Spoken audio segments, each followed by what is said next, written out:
Starting over. It was about an hour later before the first couple of boys sauntered down the stairs, both of them in the tight black jeans and black windbreakers those kinds of kids wore. Their hair was slicked up with grease so that it was like some oily shag rug. One of them led a bulldog that waddled along. It wasn't until another hour later that a big purple Cadillac came tooling up the street. Outside of Jack's was a white sign on a stand saying "No parking" by order of the SFPD. The pachinko got out of the car, opened the trunk, put the sign into it, and then parked the car. "His space reserved," Mr. J explained as he stood up. When the pachinko went down the steps, I felt myself tensing like an owl hovering waiting to strike, but nothing happened for a whole hour. "Stakeouts are usually more interesting on TV," Talia said, finishing the third boring chapter. "Things happen a lot faster."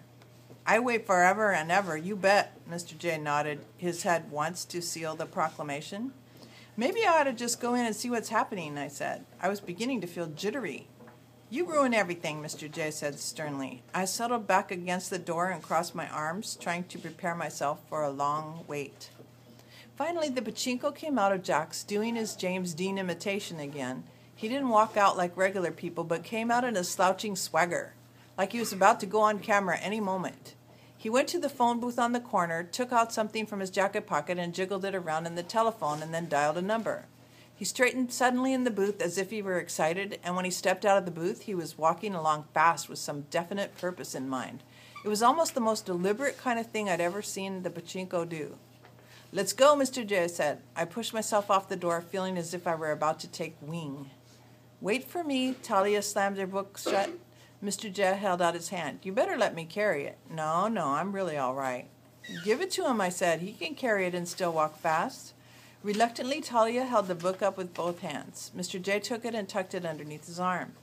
We set out after the pachinko, hurrying to get closer to him before he got to Grant, where we might lose him in the swirling mobs. As it was, we almost lost him at the light. He ran across the crosswalk on a yellow light, and by the time we got to the corner, the cars were already starting across the intersection. "We can't let him get more than half a block ahead," I said to Mr. J. Mr. J said nothing, but squeezed his way between two fat, indignant ladies and stepped into the crosswalk. "He'll get run over," Talia said. I grabbed her arm and pulled her after me off the curb.